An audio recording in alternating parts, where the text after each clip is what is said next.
Electronic Road Pricing (ERP) atau jalan berbayar sempat ramai diganggukan pemerintah Provinsi DKI Jakarta.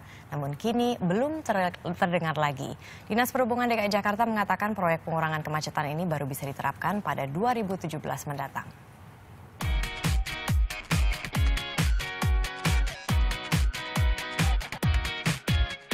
Sejak diuji coba pada Juli 2014, sistem Electronic Road Pricing (ERP) atau jalan berbayar tidak terdengar kabarnya. Sistem yang digadang-gadang menjadi salah satu solusi pengurai kemacetan Jakarta seperti terlupakan. Ini kayak sistem pembayaran untuk yang mau masuk jalan ini harus bayar gitu kan? Selihat saya kalau misalnya lagi di Sudirman itu ada plang gitu di atas. Itu kayak sistem di Singapura gitu bukan sih? Iya, yang electronic road pricing untuk di jalan. Itu yang lewat jalan protokol harus bayar. Kalau misalnya emang jalannya lancar, bayar nggak apa-apa sih. Oh, setuju. Satu, mengurangi kemacetan. Dua, juga orang yang tadinya hanya pakai satu mobil saya jadi berpikir dua kali untuk masuk ke daerah ini. Gitu. Sebenarnya kurang efektif aja sih menurut saya. Yang benar itu sebenarnya tuh kayak transportasi umum itu yang lebih diperbaiki. Sebenarnya kalau menurut saya pribadi, saya setuju program itu. Tapi hasilnya harus bisa dikonversi ke langsung, bisa dirasakan langsung ke pengguna. Mungkin 5.000. Range 25-30.000. Kalau misalnya emang jalannya lancar, bayar nggak apa-apa sih.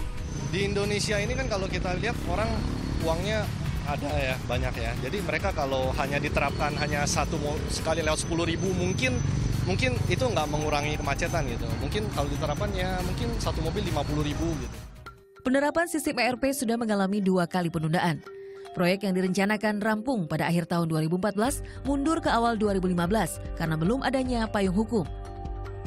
Kini, menjelang akhir 2015, ERP belum juga bisa diterapkan meski sudah ada Perda nomor 5 tahun 2014 yang menjadi payung hukumnya.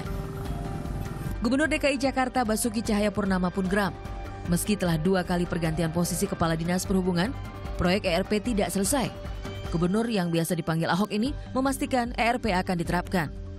ERP lagi kerjain, tinggal proses aja, udah ketemu kok. Dinas Perhubungan DKI Jakarta mengklaim telah melakukan sejumlah perbaikan dan tengah menyiapkan dokumen tender. Kali ini Dishub terlihat lebih realistis. Rencananya, tender terbuka ERP baru dimulai Desember nanti dan dioperasikan pada tahun 2017.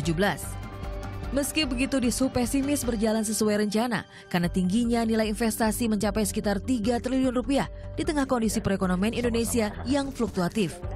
Proyek ini pun tanpa disokong APBD DKI Jakarta. Tapi gini, artinya kami perlu jelaskan bahwa kami merencanakan ini secara teknis, secara administratif, secara peraturan juga kami akan lakukan secara paralel gitu. Namun kemudian ada hal-hal di luar itu yang barangkali nanti di luar kapasitas kami, artinya bisa saja terjadi perubahan-perubahan mata uang dan segala itu akan berpengaruh terhadap investasi mereka. Salah satu perusahaan yang mengikuti uji coba mesin ERP menanggapi santai penundaan yang selalu terjadi. Mereka tetap antusias menunggu proses tender.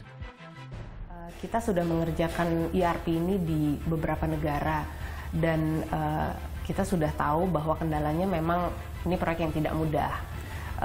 Jadi kita sangat mengerti kenapa tendernya ini masih belum bisa dilangsungkan juga.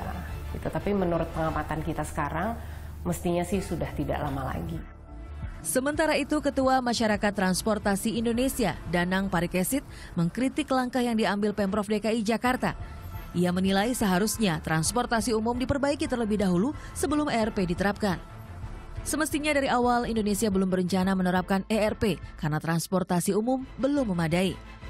Yang namanya mendorong angkutan umum itu harus dijalankan dulu, sehingga masyarakat merasakan manfaat terhadap keberadaan angkutan umum, baru kemudian penggunaan kendaraan pribadi dirasionalkan atau dihambat.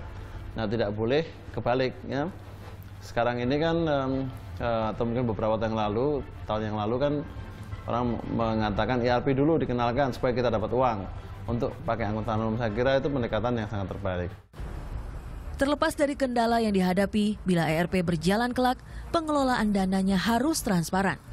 Dana yang terkumpul dari masyarakat harus digunakan untuk pemeliharaan jalan berbayar, peningkatan kualitas transportasi umum, serta fasilitas pejalan kaki. Jangan sampai dana tersebut dipakai ke sektor yang lain atau yang terburuk dikorupsi. Gita Ayu Pratiwi, Ires Anggraini, melaporkan untuk NET.